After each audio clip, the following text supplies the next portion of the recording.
El escenario del crimen era similar a los otros. Una víctima desnuda, amarrada a la cama y estrangulada con una cuerda de nylon. Sus tarjetas de crédito habían desaparecido. No había ninguna huella dactilar ni otras pistas que revelaran la identidad del asesino, pero el cadáver estaba dispuesto en una postura ritual que parecía una provocación a la policía. Encima del cuerpo habían dejado una muñeca. Hola a todo el mundo. Pásense a lo barrido sin pisarme lo trapeado, que les tengo un recorrido a mi podcast deseado. Hola podcasters. Ya estamos en el primer capítulo oficial del podcast. El podcast POV. El día de hoy, como lo prometido es deuda, les traigo el capítulo de asesinos seriales. En el piloto les dije que hablaríamos de True Crime. ¿De qué? De True Crime. Entonces les traigo aquí asesinos seriales, las mentes criminales.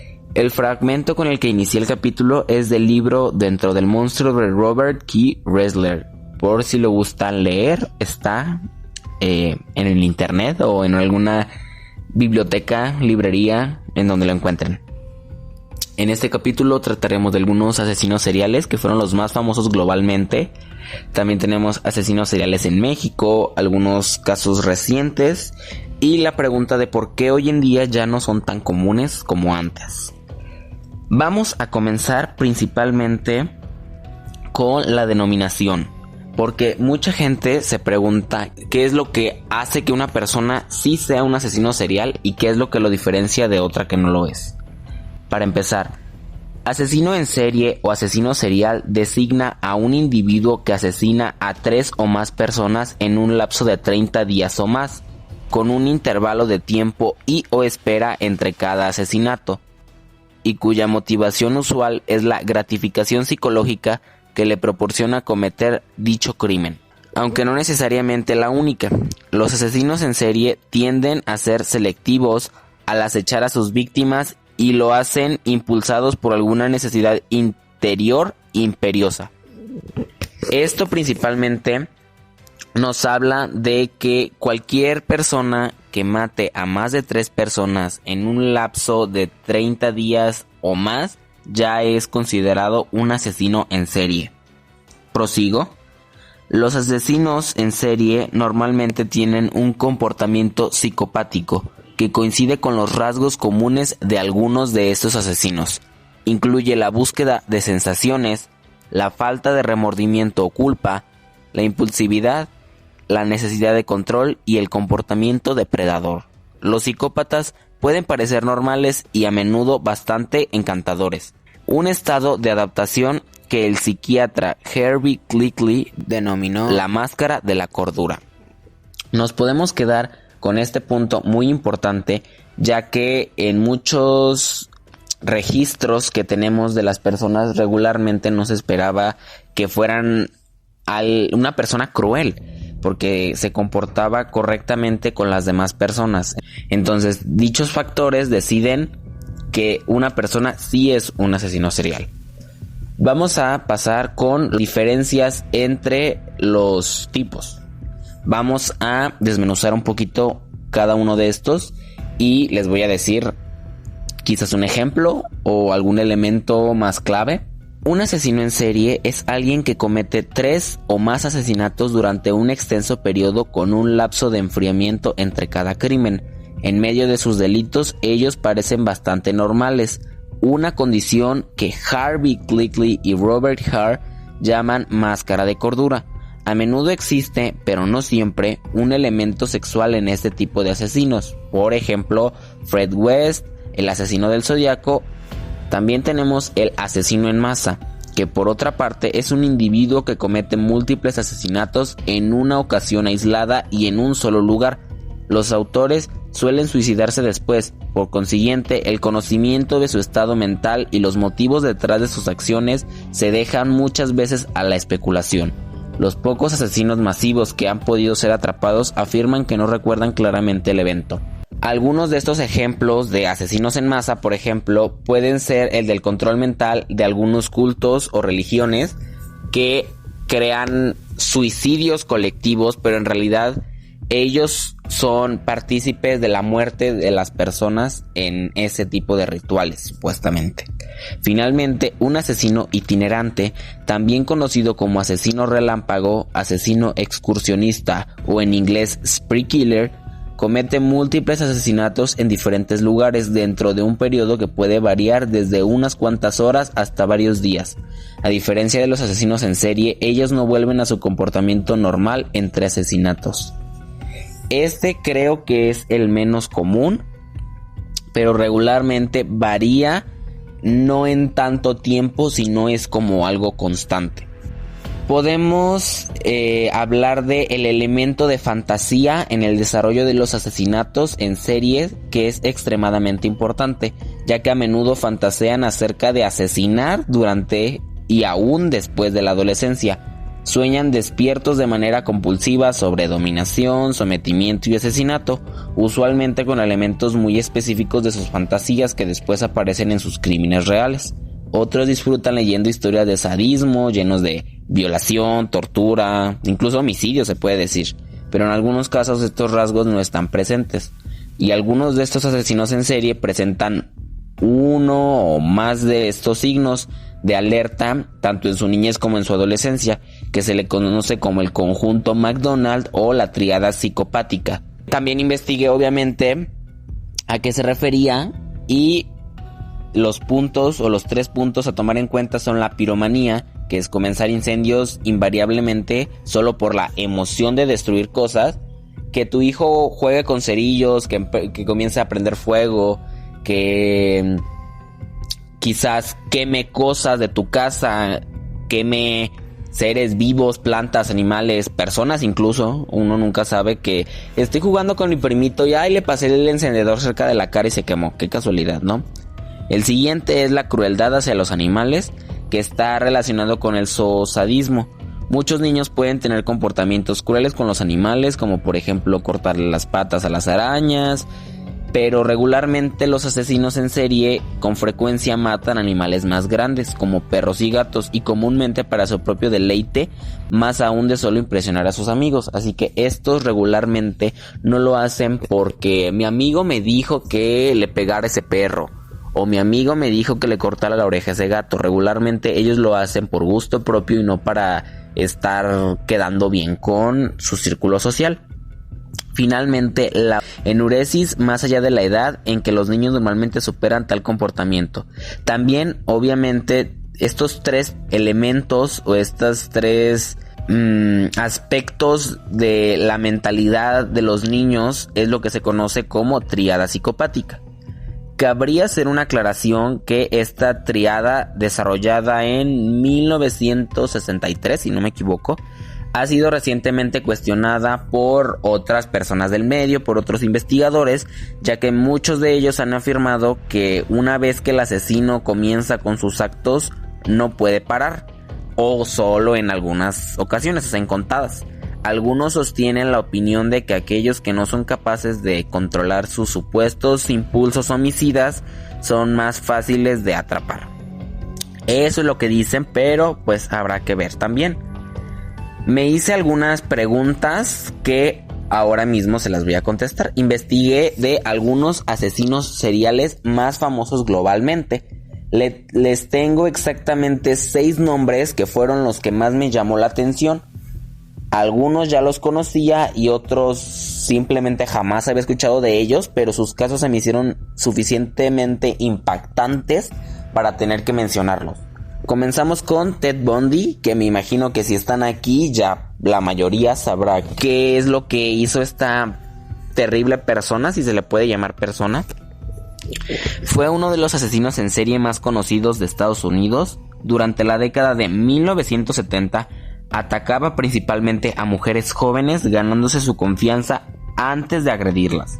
Su actividad criminal se extendió por varios estados y logró escapar de prisión en 2 ocasiones antes de ser capturado definitivamente en 1978.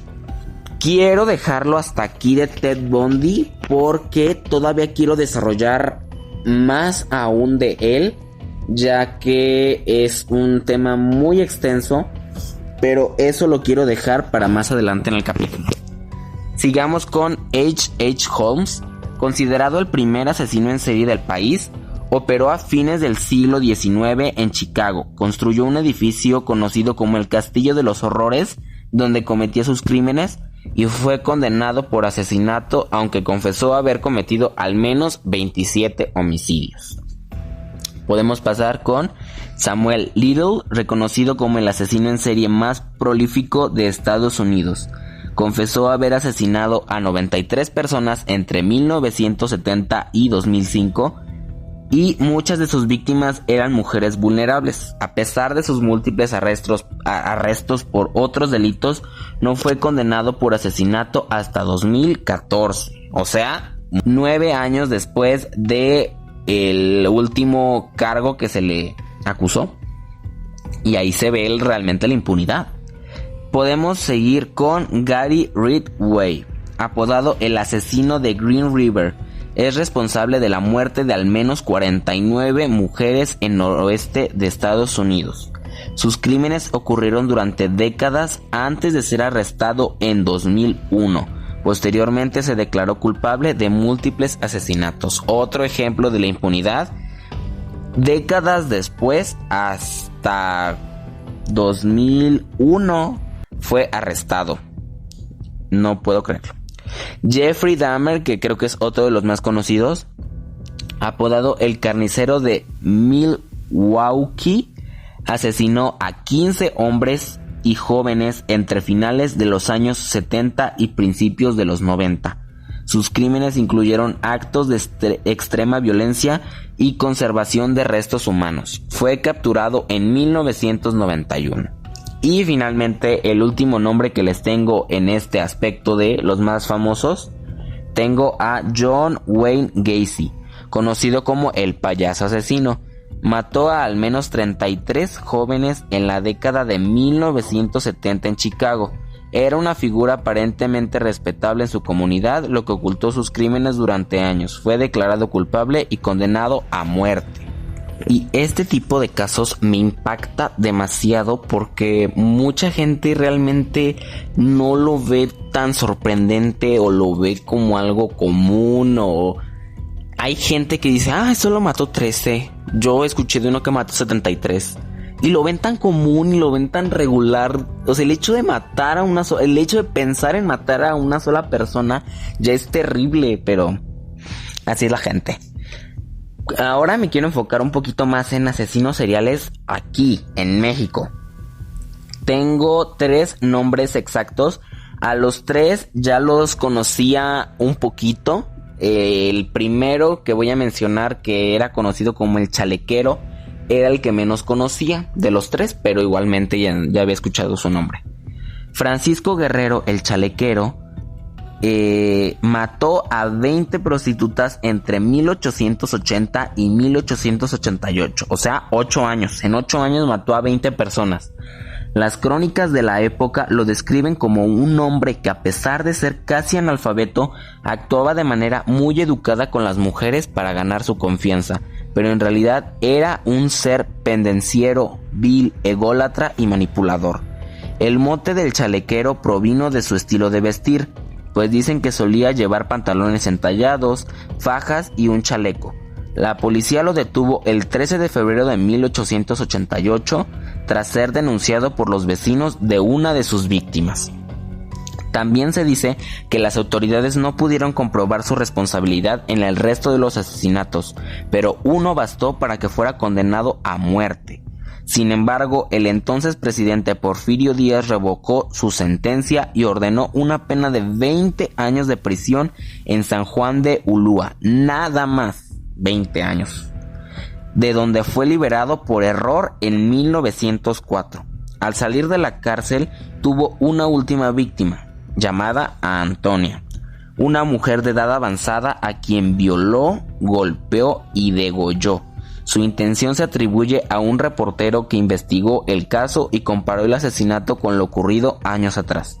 Volvió a la cárcel en 1908, o sea, 4 años después de su primer salida, y esta vez a Lecumberri, donde fue sentenciado a muerte en 1910, 2 años después, a los 70 años. Carlos Roumanac, uno de los primeros criminólogos mexicanos, concluyó que él, también llamado degollador del Río Consulado, porque ahí encontraron a la anciana asesinada, era un criminal nato a quien describió como un degenerado, inmoral, violento. Este caso me dejó impactado cuando lo leí. O sea, tanta misoginia tuvo que tener para matar a... ¿cuántas? 21 personas. 20 antes de entrar la primera vez a la cárcel y una entre la primera y la segunda. ¡Qué fuerte! Pasamos ahora con las hermanas González Valenzuela, que a lo mejor no las conocen por ese nombre, pero sí las van a ubicar por las Poquianchis. Así fueron conocidas las hermanas González Valenzuela: María Luisa, Delfina, María de Jesús y Carmen, a quienes atribuyeron el asesinato de al menos 150 personas, la mayoría prostitutas que trabajaban en sus burdeles. Las autoridades presumían que a muchas de sus víctimas las enterraron vivas. Eran originarias de El Salto, Jalisco, y durante su infancia fueron víctimas de violencia familiar. Para huir del maltrato de su padre, Carmen se fugó con su novio cuando era aún un adolescente, pero su padre la encontró y la encarceló en la prisión municipal. Las hermanas trabajaban como obreras en una fábrica textil donde recibían sueldos miserables. Al morir, sus padres recibieron una modesta herencia que ocupan para abrir un prostíbulo y comenzar con sus crímenes. Ganaron fama por su bar en San Francisco del Rincón, Guanajuato, donde las llamaron las Poquianchis. Reclutaban mujeres con engaños y las obligaban a dar sexo a servicio. El 6 de enero de 1964, Día de Reyes, fueron detenidas después de que una de sus víctimas escapó y las denunció. Las autoridades encontraron un pequeño cementerio con restos humanos de sus víctimas. Su historia inspiró a Jorge Ibargüengoitia para escribir su novela Las Muertas, que sirvió de guión para que una película del mismo nombre dirigida por Felipe Casals. Y finalmente concluimos con, creo que la más famosa o conocida de todas las asesinas seriales de México, Juana Barraza Samperio, mucho mejor conocida como la Mata Viejitas. Como luchadora se llamaba la Dama del Silencio. Esta mujer fue hallada responsable de al menos 12 robos y 16 asesinatos de personas de la tercera edad, cometidos entre 1990 y 2006, o sea, 16 años. En la Ciudad de México, ella entraba a su casa haciéndose pasar por una enfermera y después los mataba y robaba.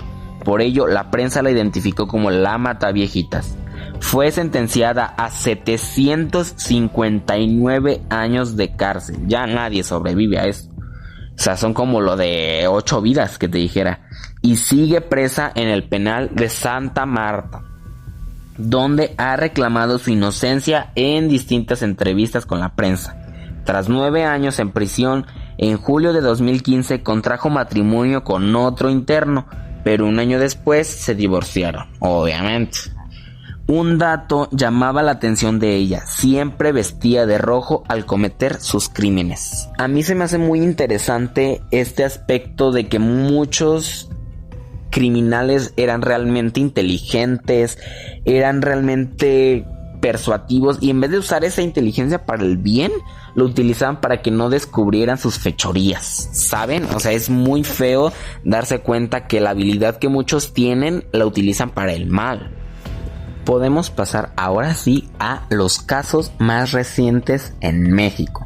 Con recientes me refiero a no más de 10 años quizás, porque realmente hoy en día ya no es tan común, afortunadamente, conocer asesinos seriales, pero igualmente voy a hablar de 2 casos que dejaron fríos a México.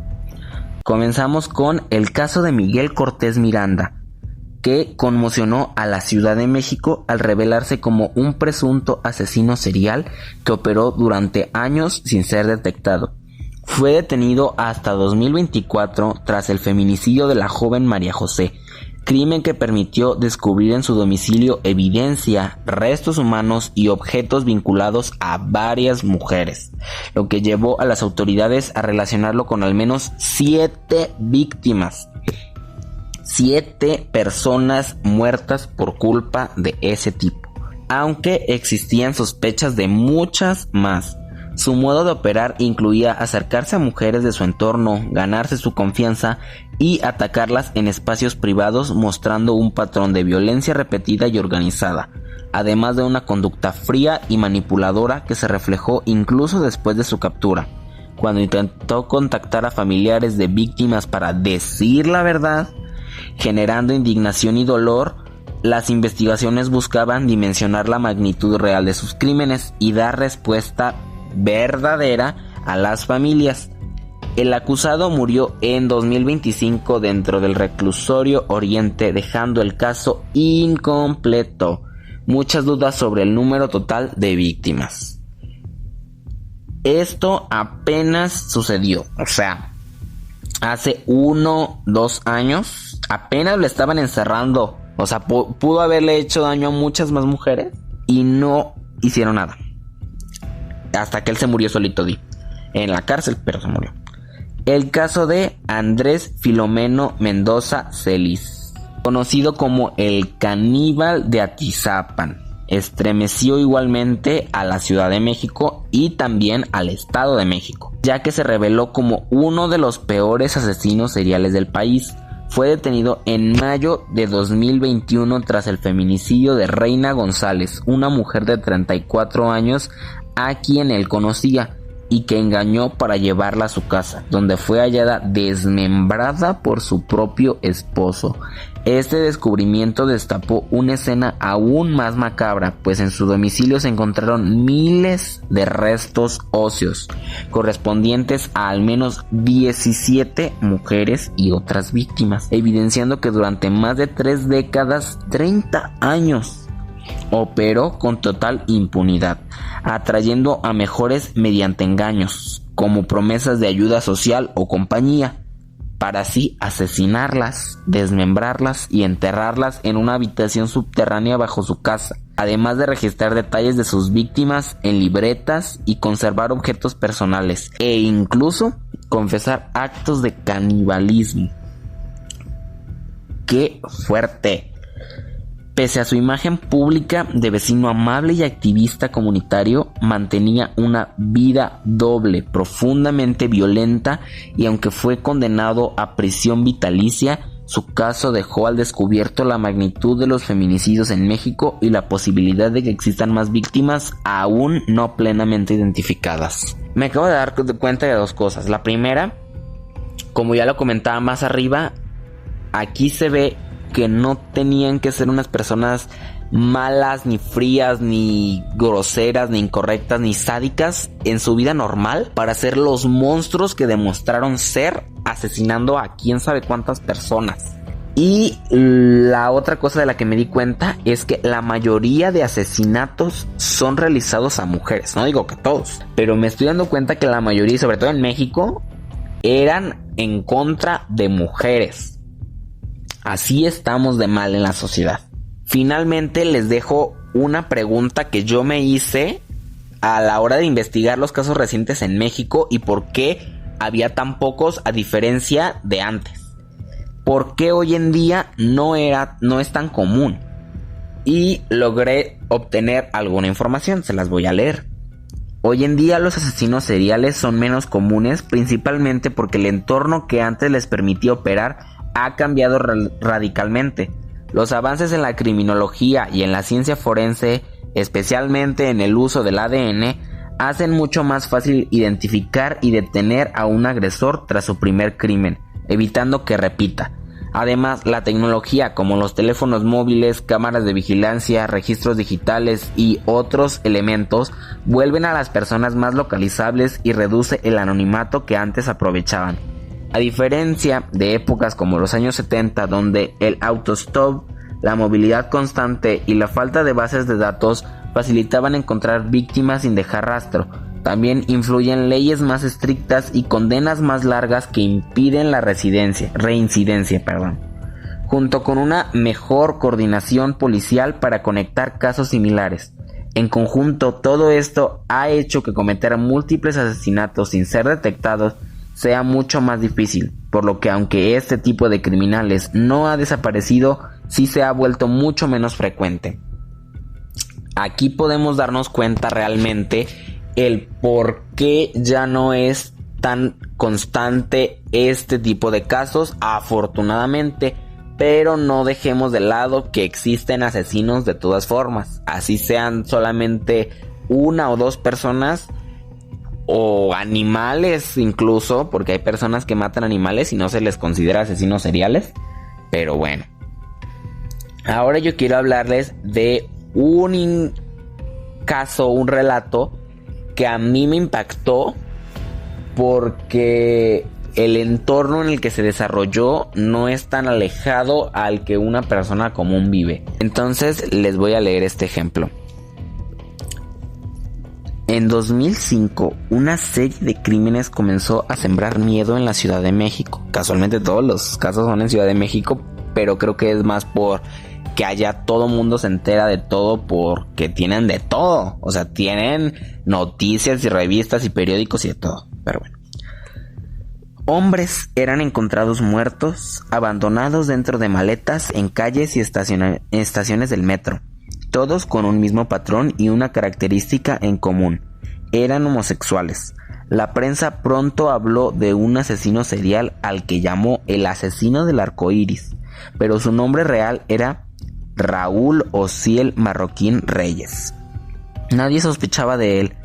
Cuando recorría bares de la zona rosa, donde se presentaba como Carlos y dejaba que sus víctimas se acercaran, entablaba conversaciones donde ganaba su confianza y los llevaba a hoteles o a su departamento en la colonia Asturias, donde decidía si podían pagar un rescate. Si tenían dinero, comenzaba el cautiverio. Durante días los mantenía retenidos, los torturaba y finalmente los asesinaba lentamente, asfixiándolos con bolsas de plástico o con sus propias manos. Después, como si se tratara de simples objetos, metía los cuerpos en maletas y los abandonaba en la ciudad. Sus crímenes no solo respondían a la ambición, sino a un odio profundo, convencido de que limpiaba a la sociedad. Nunca mostró remordimiento.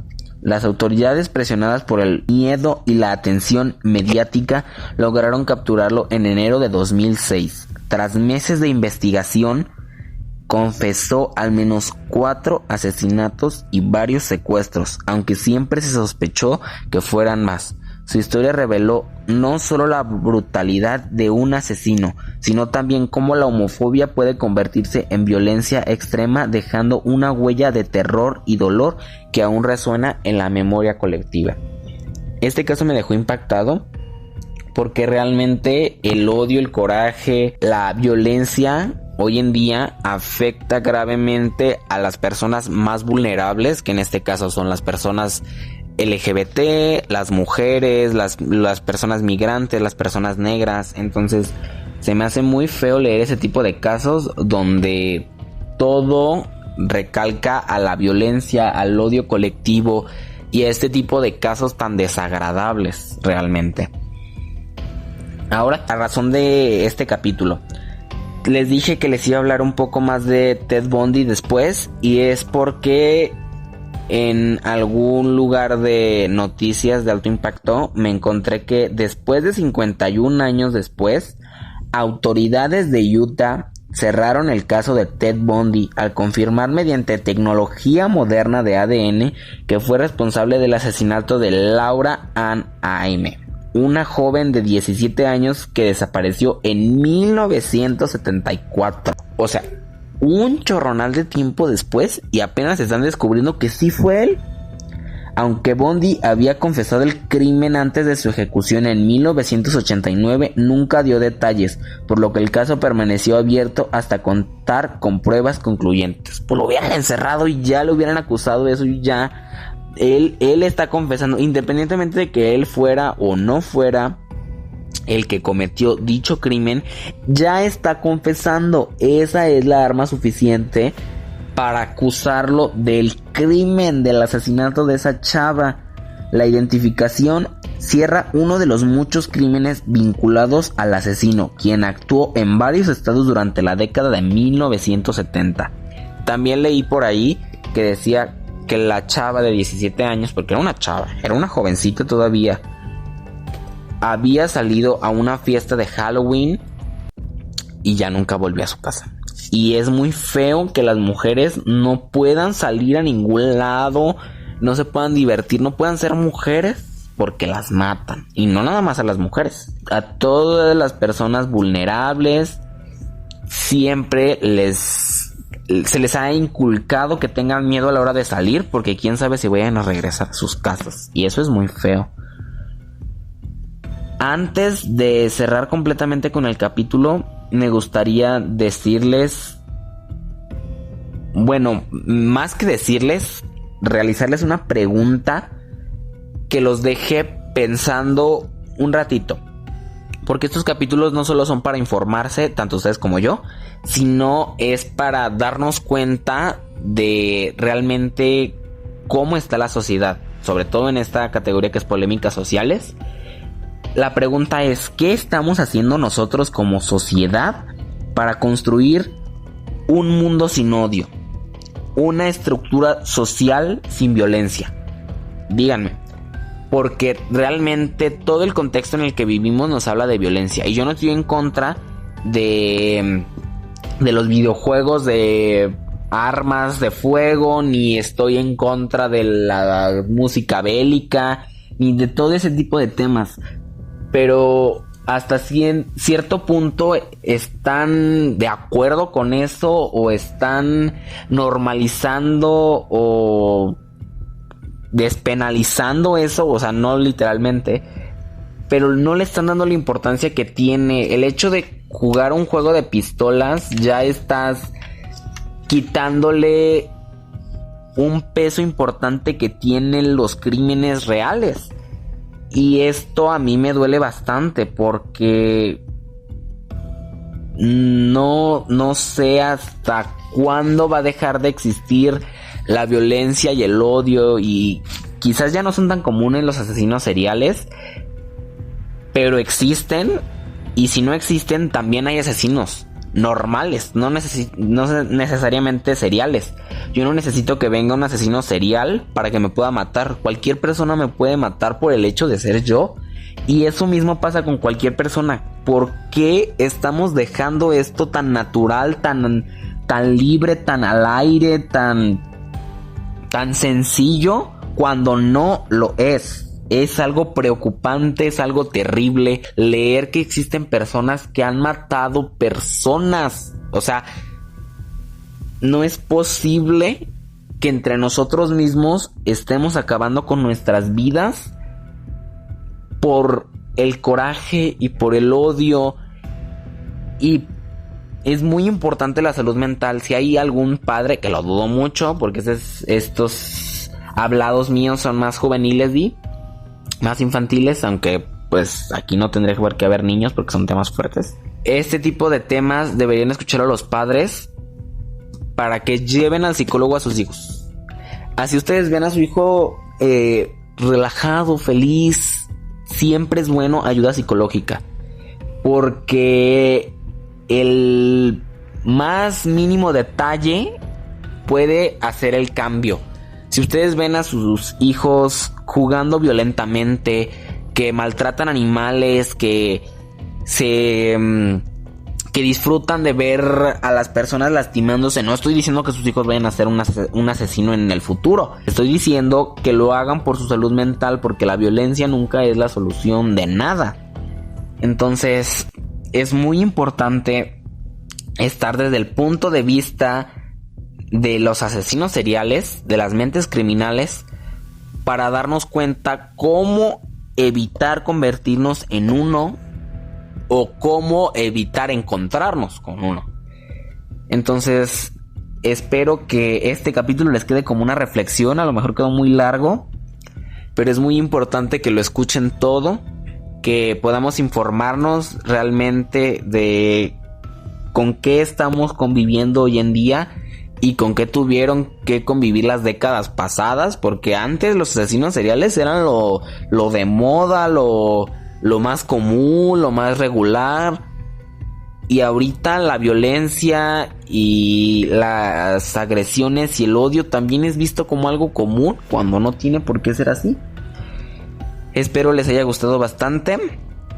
Esto fue POV Pod para los cuates. Mentes criminales en el capítulo de hoy. Y nos vemos la próxima semana con un nuevo tema de alto impacto. Espero se hayan divertido un rato con mis ocurrencias. Espero se hayan educado bastante con la información que les traje. Y espero los haya hecho reflexionar sobre cómo normalizamos tantos aspectos de la vida que en realidad no son comunes. No tienen por qué ser comunes. Eso fue todo de mi parte. ¿Qué? Les agradezco de todo corazón que me estén escuchando aquí, porque este es un proyecto casero que se me ocurrió desde mi corazón y desde mi creatividad. Y pues se les quiere mucho. Si quieren investigar un poquito más, tenemos el internet, podemos utilizarlo. Algunas fuentes que yo utilicé fue la BBC, Oxygen True Crime, Infobae, algunas revistas jurídicas de la UNAM y muchas noticias, en este caso en video. Entonces espero que la información no se queden solo con lo que yo les digo, sino que esa información la desarrollen aún más con lo que ustedes puedan encontrar. Se les quiere mucho y pónganse desde los zapatos de alguien más. Pónganse a ver desde el punto de vista de otros. Pónganse a ver desde el punto de vista de mentes criminales.